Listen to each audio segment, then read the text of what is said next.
So this happened in a neighborhood that you guys may have seen me walking around in a lot of videos. I don't know if you guys may have remembered a few videos back. I was walking in a neighborhood where there was like this huge dome church. That's the Bucktown neighborhood on Chicago's near north side.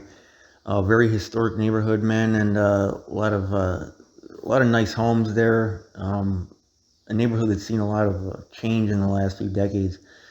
But a man was robbed at gunpoint in an attack that was caught on surveillance video Friday morning in that neighborhood. And that's a neighborhood where there's been a lot of crime recently, as there has been all over the city. And there's been private security patrolling that neighborhood, I've noticed, over the last few months. A guy named Ryan, he's 30. The terrifying moment occurred around 11 a.m. So this is in broad daylight. Ryan had turned into an alley, and a dark-colored vehicle pulled up, and three people got out, with one of them holding a gun to his head. So I'm going to show the video. This is from a camera in the alley. It showed one of the suspects going through his pockets while the gun was still pointed at him. He says one of the suspects demanded his wallet. Moments later, he says the passerby saw the mugging unfolding and yelled, which is when his instincts and his training kicked in, and he hit one of the suspects with his elbow and ran away.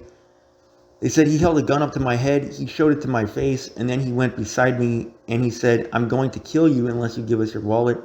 So after he sprinted off, the suspects got back into their vehicle and drove off westbound. So he's a National Guardsman, okay, so he has training, and he's currently stationed in Indiana. He was in Chicago this past week visiting family, and police are still looking for the men and the vehicle involved. And he says that they were all in their late teens. So again, young guys doing this, man. But yeah, be advised, like I said in previous videos, and excuse my washing machine in the background, man, if there's any background noise in this. Like I said in previous videos, man, always leave yourself an exit strategy, no matter where you're at. Getting into a tight spot in Chicago where your car can be easily blocked off. That's something that I learned the hard way on the west side when I was working security over at Becker's Dairy back in, I think this must have been like 2008. You always want to leave yourself an exit strategy, man. Two exit routes by which you can easily and quickly get away if somebody pulls up on you and blocks your car. And you always got to watch if somebody's following you. If somebody's in front of you, it's probably not too much of a concern. But like if somebody's following you and tailgating you from a distance, a few blocks or whatever, you want to be checking that rear view mirror, try to see who's in the car. If you're pulling into a situation like an alley, which I know some people can't avoid, I would avoid that if I could, but some people can't avoid it.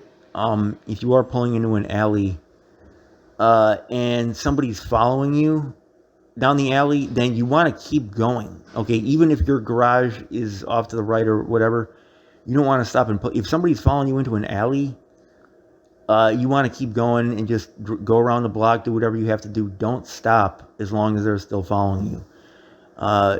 Go around the block, and if they continue to follow you around the block, then head to a police station. So yeah, that's my advice. Definitely with somebody following you, don't stop in an alley, man.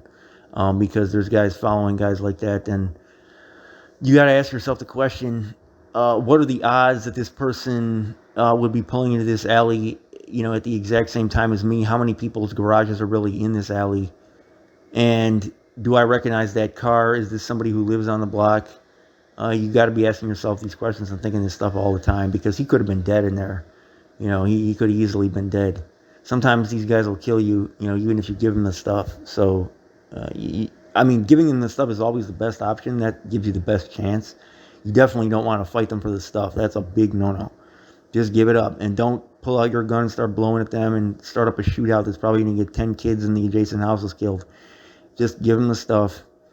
But he was able to get out of there. But that was a risky move. Okay, I know they said his training kicked in. The neighbor had come by and yelled. But that elbowing the guy, in the head when the other guy had a gun, I wouldn't recommend doing that. That's a pretty risky move. Okay, so yeah, that's. I'm glad he got away with his life, man. Unfortunately, a lot of people have not done that. I got away with my life, and running as he did is always the best option. That's how I, got away from that too. Just took off. Rest in peace to everybody that has lost their life like this, but everybody that's doing it too, suicidal, man. I mean, whether that's their intent or not, it's straight suicidal. Because, I mean, who's going to have a career doing this? Here's my Wednesday report. I'm out.